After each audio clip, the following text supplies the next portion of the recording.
Hello बच्चा बाड़ी, welcome to my YouTube channel online PCB tutorial. बेटा मैंने आपको पिछले क्लासेस में मोनो हाइब्रिड क्रॉस के बारे में बताया था और वहां पे मैंने आपको मोनो हाइब्रिड का phenotypic ratio, genotypic ratio, percentage, probability मतलब मैक्सिमम सारा चीज आपको बता रखा था। ओके, लेकिन वहां पे मैंने ये आपको नहीं बताया था कि आखिर जो हम लोग मोनो हाइब्रिड क्रॉस जो पढ़ रहे हैं, जो हम लोग रेशियो निकाल रहे हैं 3:1, 1:2:1, ये रेशियो का आखिर निष्कर्ष है क्या? क्या रिजल्ट है इसका? आखिर हमको ये सीखने से क्या मिला, क्या समझ में आया मोनो हाइब्रिड क्रॉस को पढ़ने से? तो उसी चीज को आज हम लोग पढ़ने वाले हैं। That is the conclusion of mono hybrid cross. बहुत ही ज्यादा इंपॉर्टेंट है। यहां से दो क्वेश्चंस पूछे जाते हैं, वो चाहे आपका बोर्ड एग्जाम हो या फिर आपका कॉम्पिटिटिव हो, लाइक नीट। ओके, और एक रिक्वेस्ट रहेगा कि अगर आपने अभी तक मोनो हाइब्रिड क्रॉस का लेक्चर नहीं देखा है, पिछला लेक्चर, तो आप जाकर देख सकते हैं। उसका लिंक डिस्क्रिप्शन और आई बटन दोनों में मिल जाएगा, आप जाकर उसे देख लीजिएगा। तो हम आज जो पढ़ाने वाले हैं आपको, वो है conclusion of mono hybrid cross. There are 3 conclusion of the mono hybrid cross and चलिए उसको अब पढ़ना शुरू करते हैं, जानते हैं कि ये तीनों कंक्लूजन क्या है, कैसे वर्क करता है, कैसे काम करता है। तो तीनों कंक्लूजन में जो सबसे पहला कंक्लूजन है वो है आपका principle of paired unit factor. दूसरा कंक्लूजन है प्रिंसिपल ऑफ डोमिनेंस और law of dominance, and third one is the law of segregation and purity of gametes. देखिए, आपको एनसीईआरटी रखना बहुत ही जरूरी है। आप एनसीईआरटी में पेज नंबर 75 निकाल कर बैठ सकते हैं और यहाँ पे सारा का सारा कुछ है। मैं एनसीईआरटी को टोटल कवर करूंगा और उसके बाद मैं जो भी एक्स्ट्रा लाना रहेगा लाऊंगा, लेकिन सबसे पहले मैं एनसीईआरटी कवर करूंगा। ओके, तो आपको एनसीईआरटी रखना बहुत ही ज्यादा जरूरी है। ओके, क्योंकि मैं पूरा का पूरा 100% पहले एनसीईआरटी कवर करवाऊंगा, उसके बाद ही कुछ एक्स्ट्रा मैं आपको बताने वाला हूं। अब ये तीनों में से सबसे पहला जो कंक्लूजन है वो अपन बहुत ही बेहतरीन तरीका से समझते हैं। तो जो पहला कंक्लूजन है वो क्या है आपका? Principle of paired unit factor. Actually यहाँ पे एक फैक्टर वर्ड आ रहा है। फैक्टर आपने नाम सुना होगा, फैक्टर का और जीन का, दोनों एक ही चीज है, बट फैक्टर जो है वो मिंडल साहब ने नाम दिया था। ओके, और जीन किसी और ने दिया था। आप जाकर वीडियो देख सकते हैं, 2nd या 3rd नंबर का वीडियो है, उसमें पूरा का पूरा चीज मैंने ऑलरेडी बता रखा है। लिंक डिस्क्रिप्शन में आप देख सकते हो आराम से। ओके, तो फैक्टर का अगर मैं बात करूं तो फैक्टर मतलब जीन। ओके, और आपको पता है कि एलील किसे कहते हैं? एलील का मतलब होता है अल्टरनेट फॉर्म ऑफ जीन। कहने का मतलब ये दो क्रोमोजोम है, क्रोमोजोम में एक साइड है कैपिटल टी और दूसरे साइड है स्मॉल टी। ओके, ये कैपिटल टी और स्मॉल टी दोनों जीन हैं जो होमोलोगस क्रोमोजोम पे प्रेजेंट है। होमोलोगस क्रोमोजोम कहने का मतलब, अगर ये हाइट के लिए ये जीन रिस्पॉन्सिबल है, हाइट के लिए, तो ये वाला भी जीन हाइट के लिए रिस्पॉन्सिबल होना चाहिए। ये नहीं कि कलर के लिए रिस्पॉन्सिबल होना चाहिए, जो इस एक दूसरे के सामने सेम लोकस पे है, सेम पोजीशन पे है। ओके, सेम पोजीशन पे है तो उसका कैरेक्टर एक ही होना चाहिए, वो चाहे रंग हो, चाहे हाइट हो, चाहे कुछ भी हो। ओके, तो ये किसको रिप्रेजेंट कर रहा है? हाइट को रिप्रेजेंट कर रहा है। ओके, अब मेरे बात को ध्यान से समझना, हाइट को रिप्रेजेंट करे या किसी भी चीज को रिप्रेजेंट करे उससे हमको मतलब नहीं है। हमको मतलब क्या है कि कोई भी कैरेक्टर को कंट्रोल करने के लिए दो जीन का होना बहुत जरूरी है। ओके, और जीन को क्या कहा था मिंडल साहब ने? फैक्टर। जीन को क्या कहा था? फैक्टर कहा था। तो यहाँ कैपिटल टी जो है वो जीन है, किसके लिए है? टॉल के लिए है, टॉल के लिए है। और स्मॉल टी जो है वो भी किसके लिए है? ड्वार्फ के लिए है। लेकिन टॉल हो चाहे ड्वार्फ हो, है तो दोनों हाइट, एक छोटा हाइट है और एक थोड़ा बड़ा हाइट है। ओके, तो ये दोनों जीन मिलकर किसको कंट्रोल किए? हाइट को किए। और ये दोनों जीन एक दूसरे में मतलब एक एलील का रूप ले रहे हैं, एक एलील फॉर्म कर रहे हैं। मतलब कि ये दोनों पेयर में हैं, मतलब कि जोड़ा, जोड़ा मतलब समझते हो ना, पेयर बन जाना। ओके, तो हमेशा मिंडल साहब का कहना नाम क्या है कि जब भी कोई भी हमारे बॉडी के अंदर कोई भी जेनेटिक कैरेक्टर को कंट्रोल करने वाला जीन है, फैक्टर है, तो ऑलवेज वो पेयर में रहेगा, हमेशा एक जोड़ा में रहेगा। ओके, तो ये पहला कंक्लूजन था, factor always in pair. Okay, factor always किस में रहेगा? पेयर में रहेगा। पहला कंक्लूजन खत्म। अब यहाँ पे सवाल है कि सर इसको याद करना है कि नहीं? बस इसको याद यही करना है कि पेयर फैक्टर जो है वो पेयर में रहते हैं, इसके अलावा कुछ याद नहीं रखना है। यहां से सवाल नहीं पूछा जाता है, ना पूछेगा, ना आज तक कभी पूछा है। सवाल पूछा जाएगा आपको। दो जो और कंक्लूजन बचा हुआ है, that is the law of dominance and law of segregation. तो चलिए इसका डेफिनेशन नीचे आ रहा होगा, आप लिख सकते हैं और अगला कंक्लूजन की ओर अपन बढ़ते हैं। तो दूसरा जो कंक्लूजन है वो है आपका प्रिंसिपल ऑफ डोमिनेंस और लॉ ऑफ डोमिनेंस, और यहां से सब्जेक्टिव क्वेश्चन पूछा जाता है बोर्ड एग्जाम में। तो आपका इसका डेफिनेशन बहुत ही जरूरी से याद रखना है। इसका डेफिनेशन पूछा जाता है तो समझते हैं कि ये प्रिंसिपल ऑफ डोमिनेंस और लॉ ऑफ डोमिनेंस किसे कहते हैं। पहला सवाल कि प्रिंसिपल ऑफ डोमिनेंस या फिर लॉ ऑफ डोमिनेंस डिपेंड होता है F1 जनरेशन पे। ओके, ये F1 जनरेशन पे ही जो है कुछ शो करेगा, कुछ दिखाएगा, कुछ पता चलेगा कि क्या है नहीं है। सो तो पहला कहानी प्रिंसिपल ऑफ डोमिनेंस या फिर law of dominance based on the F1 generation. अब ये F1 जनरेशन क्या है मैं आपको समझाता हूं। मान लीजिए मैंने दो प्लांट लिया, that is the tall and that is the dwarf. Okay, एक जो है वो है मेल और दूसरा जो है वो है फीमेल। ओके, अब ये दोनों को क्या करवाना है, क्रॉस करवाना है। जैसे कि आपने ऑलरेडी प्रीवियस लेक्चर में ऑलरेडी पढ़ रखा है, कैपिटल टी को टॉल को कैपिटल टी से रिप्रेजेंट करेंगे अपन, और ड्वार्फ को स्मॉल टी और स्मॉल टी से रिप्रेजेंट करेंगे अपन। ओके, अब ये क्या बना देगा, ये पेरेंट्स है, ये पेरेंट्स है। पेरेंट्स से क्या बनता है, गैमिट्स बनता है, इट्स द गैमिट। और ये गैमिट क्या होगा, मिलेगा तो क्या बनाएगा, एक सिंगल इंडिविजुअल का फॉर्मेशन करेगा। ओके, ये है आपका F1 जनरेशन। ओके, तो एक बात बताओ मेरे भाई, मेरे बंधु, मेरे सखा, मेरे मित्र, कि ये जो कैपिटल टी और स्मॉल टी है ये टॉल है या ड्वार्फ है। तो आपका आई थिंक जवाब आएगा कि सर ये टॉल है। लेकिन मेरी बात ध्यान से समझो कि ये टॉल जो है, पेरेंट वाला टॉल जो है वो कंप्लीटली टॉल है, और ये ड्वार्फ वाला जो कैपिटल स्मॉल टी है कंप्लीटली ड्वार्फ है। ओके, लेकिन यहां से जो गैमिट आया कैपिटल टी और स्मॉल टी, ये अलग अलग है गैमिट। ओके, ये एक प्रकार का गैमिट नहीं है, ये हेट्रो है, मतलब हेट्रोजाइगस कंडीशन हो गया है। एक कैपिटल टी है तो दूसरा स्मॉल टी है, और ये दोनों गैमिट जो है एक सिंगल इंडिविजुअल में जाता है। मतलब ये जो है एक अलग सिंगल इंडिविजुअल का फॉर्मेशन करेगा। ओके, अब यहाँ पे सवाल है कि ये जो आ रहा है F1 जनरेशन में, जो पहला जो ऑर्गेनिज्म इंडिविजुअल का फॉर्मेशन हो रहा है, ये किस चीज को शो करता है। तो जो F1 जनरेशन में अपने आप को एक्सप्रेस कर पाता है, मतलब कि जो दिखा पाता है कि हम लंबा है, नाटा है, बौना है, काला है, गोरा है, हरा है, पीला है, वो ही कहलाता है डोमिनेंट। और जो अपने आप को एक्सप्रेस नहीं कर पाता है वो क्या हो जाता है, रिसेसिव। तो मुझे आप बताइए कि ये जो है वो कैपिटल टी क्या है, टॉल को रिप्रेजेंट कर रहा है, और F1 जनरेशन किसको क्या आया था, टॉल आया था। कहने का मतलब यहाँ पे जो टॉल है, टॉल ये डोमिनेंट है, और ये जो है ड्वार्फ और रिसेसिव है। क्योंकि F1 जनरेशन में हमें क्या दिखा, टॉल, ये प्लांट कैसा था, टॉल था। तो जो अपने आप को एक्सप्रेस किया वो हो गया डोमिनेंट, मतलब कि प्रभावी, और जो एक्सप्रेस नहीं किया अपने आप को F1 जनरेशन में वो हो गया रिसेसिव, मतलब कि अप्रभावी। मतलब डोमिनेंट अपने आप को एक्सप्रेस करता है लेकिन रिसेसिव अपने आप को एक्सप्रेस नहीं करता है इन F1 जनरेशन। याद रखिएगा। तो इसीलिए मैंने यहाँ पे कहा कि प्रिंसिपल ऑफ डोमिनेंस जो है वो किस पे आधारित है, F1 जनरेशन पे है, सिंपल सी बात। लेकिन यहाँ पे दो और बहुत ही महत्वपूर्ण सवाल उठता है। इसका कुछ एक्सेप्शन है, कुछ अपवाद है, और वो अपवाद इतना ज्यादा इंपॉर्टेंट है कि वहां से कम से कम 2 से 3 सवाल बनता ही बनता है, कम से कम 2 से 3 सवाल बनता ही बनता है, याद रखिएगा। ओके, अब एक्सेप्शन क्या है थोड़ा समझिएगा। किसका एक्सेप्शन, आपका लॉ ऑफ डोमिनेंस का या फिर प्रिंसिपल ऑफ डोमिनेंस का। जो पहला एक्सेप्शन है वो है आपका कोडोमिनेंस।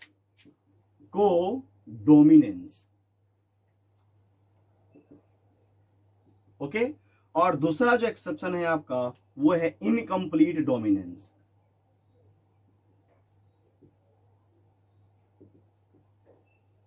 तो ये दो एक्सेप्शन है आपका लॉ ऑफ डोमिनेंस का। तो आपको ये लॉ ऑफ डोमिनेंस का एक्सेप्शन जो है वो याद रखना है, बहुत ही ज्यादा जरूरी है।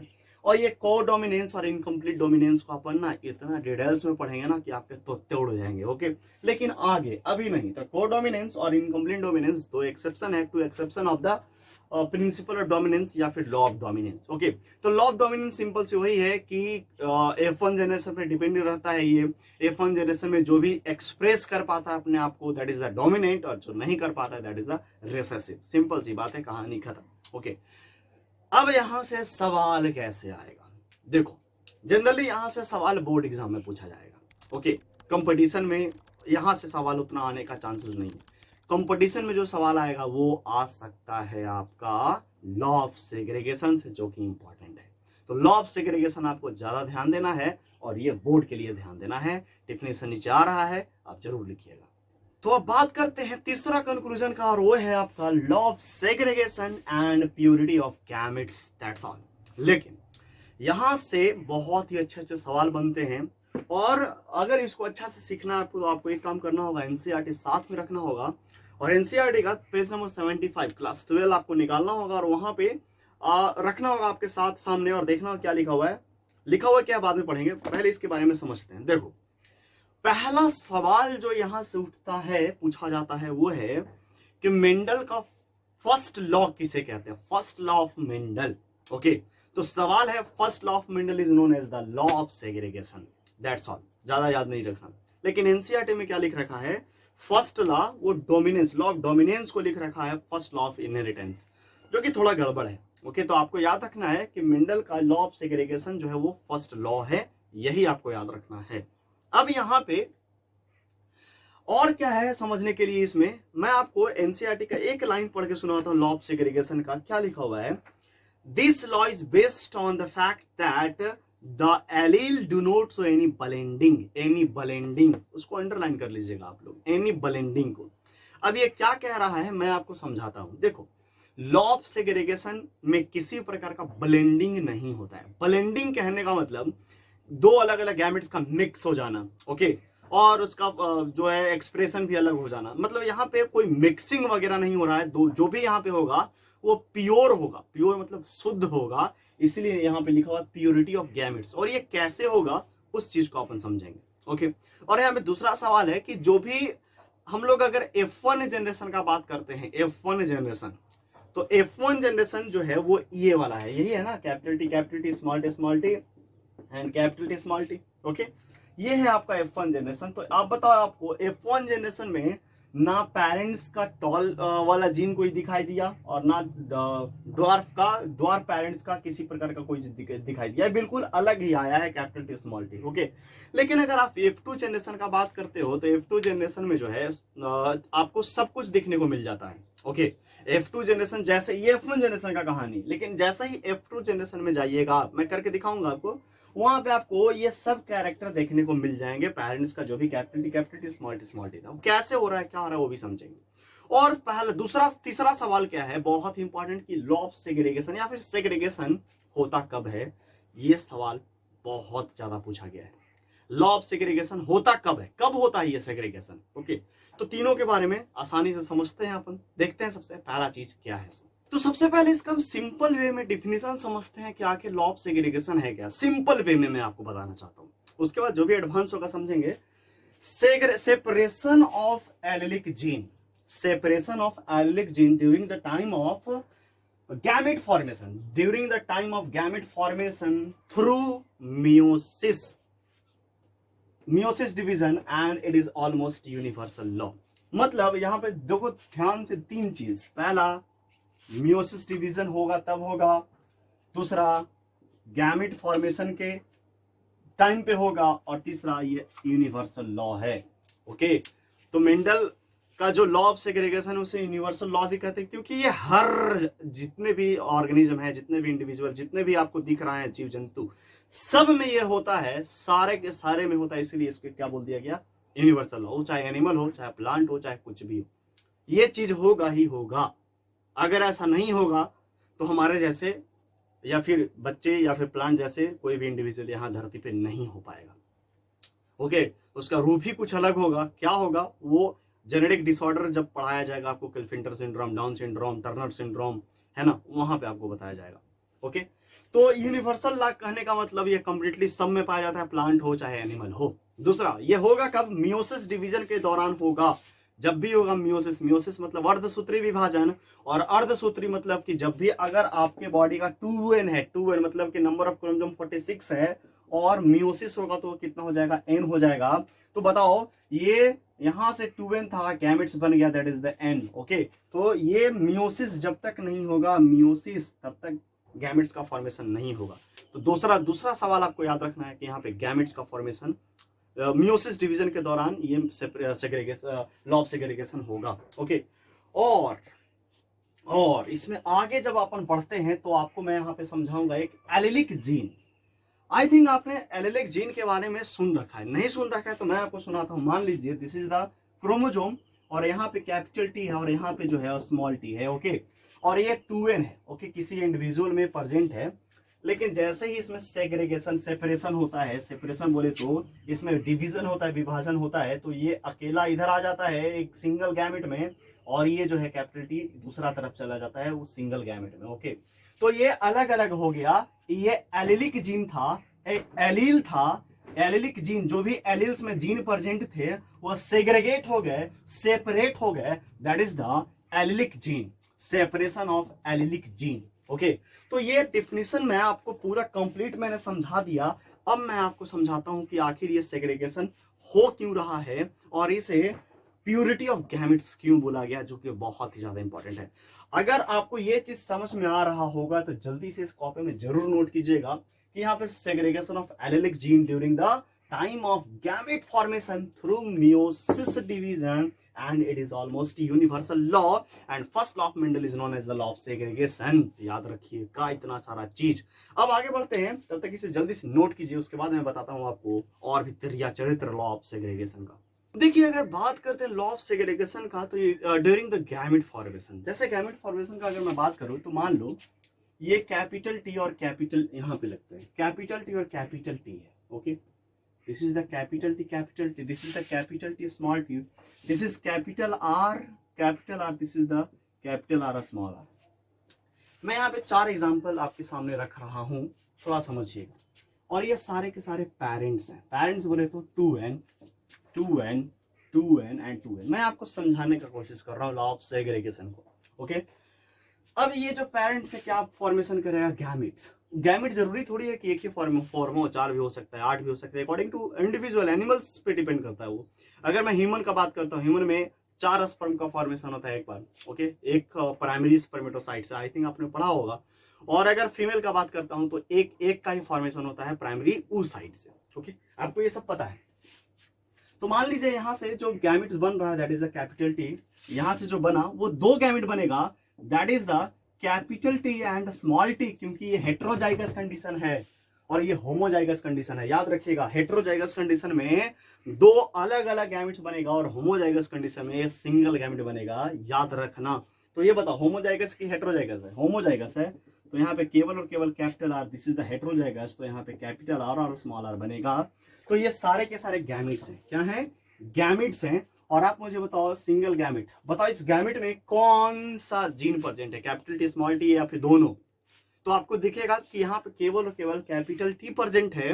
कैपिटल टी कहने का मतलब अकेला है, अपने आप में सिंगल है, मतलब अपने आप में प्योर है, इसमें किसी प्रकार का मिक्सिंग नहीं है, किसी प्रकार का दूसरे जीन का मिक्सिंग नहीं है, जो भी है अकेला है, कैपिटल टी है, और ये पूरे अपने आप में प्योर है, इसीलिए इसका नाम पड़ा प्योरिटी ऑफ गैमेट। बात समझ में आया? ये दूसरा गैमेट बना, यहाँ पे भी प्योर है, अपने आप में कोई मिक्सिंग नहीं है, दिस इज द नोट, यहाँ पे किसी प्रकार का कोई मिक्सिंग नहीं हो रहा है, कोई मिक्सिंग नहीं है, कोई मिक्सिंग नहीं है, कोई मिक्सिंग नहीं है।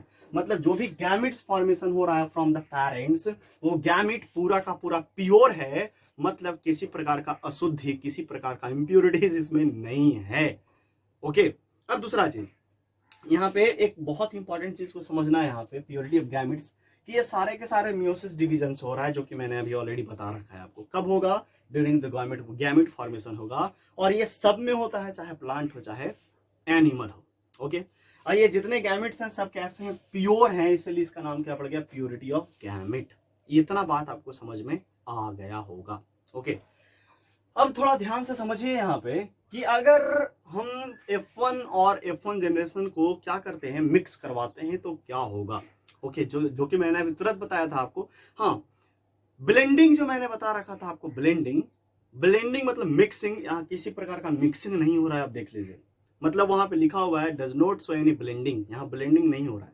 लेकिन जो F2 जनरेशन में जो पेरेंट्स का जो भी कैरेक्टर आ रहा था F2 जनरेशन में, मैं आपको वो दिखाता हूं और समझते हैं कि आखिर वो कैसे हो रहा है। देखो मैंने क्या किया है, यहाँ पे कैपिटल टी और स्मॉल टी जो है पेरेंट चूज किया। यहाँ से बना एक F1 जनरेशन का individual, that is the capital T and small T. Okay, अब इस चीज को मैं सेल्फिंग करवाऊंगा according to Mendel technique. Mendel technique क्या कहते थे, पहले प्योर पेरेंट को चूज कर लो, फिर हाइब्रिडाइजेशन करवा लो और उसके बाद सेल्फिंग करवाओ। तो मान लीजिए this is the male and this is the female. Okay, अब ये जो है कैपिटल टी स्मॉल टी है लाइक द F1 जनरेशन, क्योंकि F1 जनरेशन को मैं ही मिक्स करवा रहा हूं यहाँ पे।